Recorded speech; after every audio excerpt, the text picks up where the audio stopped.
Hello ladies and gentlemen, so now we're going to do further systematic approach to graphing the sine and cosine. And what do I mean by that? What I mean is that we're now going to incorporate what is known as the phase shift and the vertical shift to our graphs, okay? I'm going to show you two totally equivalent ways of presenting this, and depending on what book you guys are following, you will see both of these techniques, or maybe one of these. They're really the same technique, but both of these presentations. Let me put it that way. So one way is you could say, okay, y equals, let's say capital A cosine of b x minus c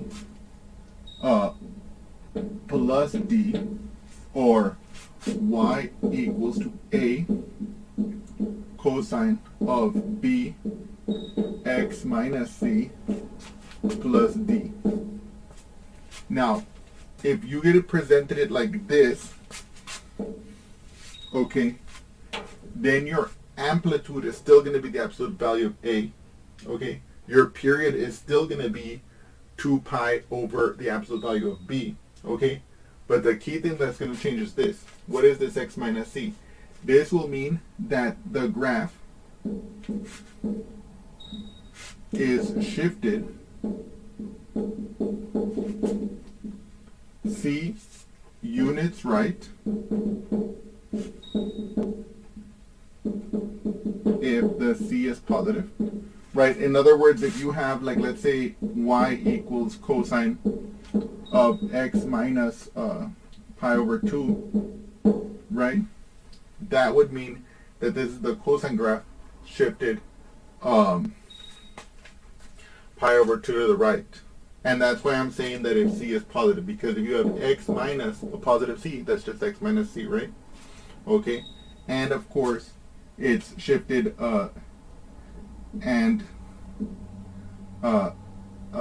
if the c were negative, comma, then the graph is shifted right c units to the left. All right.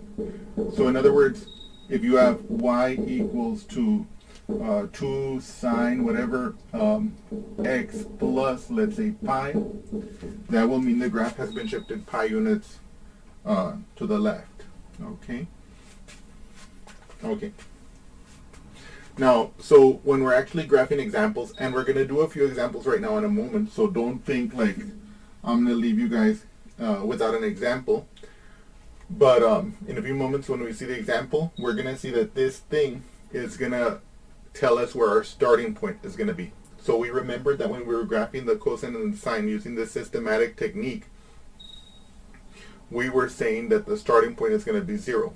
Now, when there is this horizontal shift, which we're going to call a phase shift, okay? A phase shift, right? When we're going to, so phase shift, horizontal shift, okay? I want you to think about it that way.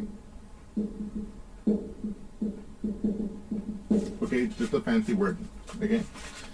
There's a little more to it, but we're not going to worry about those details. For us, it's going to be a horizontal shift of the graph, okay? In any case, as I pointed out, in a few moments when we do the graphing, we're going to see that for us, when we're graphing the cosines and sines, the horizontal the phase shift or the horizontal shift is going to tell us where we're going to put our starting point, okay? So for example, if I was going to graph this one, the cosine of x minus pi over 2, what I would do is, instead of using the starting point in my table to be 0, I would say, okay, it's been moved c units right in this case. So I would use my starting point to be pi over 2. Okay? Okay. And of course the vertical shift,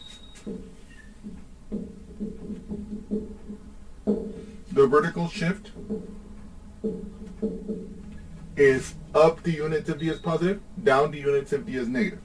Okay, up d units if d positive, and down d units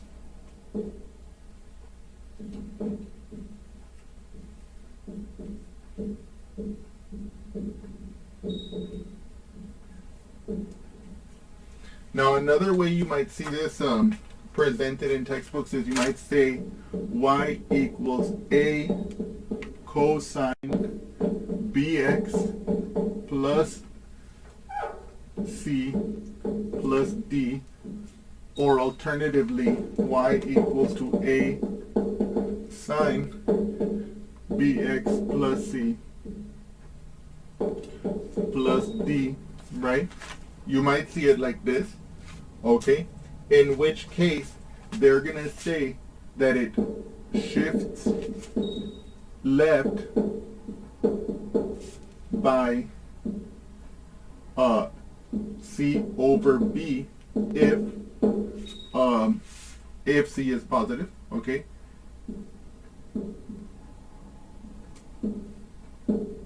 Or shifts right. So for this discussion, let's just assume that b is positive, okay? Or shifts right if, or shifts right by c over b if c over b is negative, okay? So this is another way you can look at it. And again, when we're doing examples, you'll see how to do this. But of course, what I want to do here is, in order for you to need to memorize as little as possible, I want you to realize, and I'm going to show you how to realize this in a moment, okay, that this description is identical to this description as it must be, because, for example, I'm going to show it for the y equals a cosine bx plus c. If I take y equals a cosine bx plus c, and for now, let's not worry about the plus d, the vertical shift, okay, because that's not going to change in this discussion. That is the same thing as a cosine. I factor out the b from that linear expression inside the cosine, and I get b, open parentheses, x plus, what times b is c? C divided by b, right? Like this. And so you can see that if I look at it like this, then I just recover immediately our table over here. But except because they wrote it as bx plus c, and I had to factor out the b, you can see that in the place of c in this description, I have c over b in that description.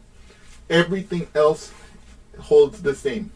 And the plus d on the outside that corresponds to the vertical shift has the same interpretation regardless of the situation. Okay? So I know that this discussion might be a little bit abstract, so I'm going to do a couple of examples, and once you see me do the examples, then this will all be clear.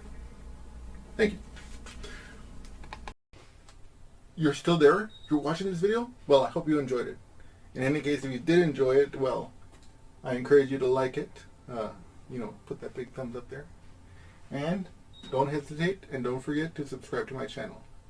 And anyway, and also add a comment if you want me to cover up some particular topic. I can't make any promises. There's a huge list of topics I already want to cover, but time permitting, I may address that topic. And in any case, I hope you've enjoyed this video, and thank you again.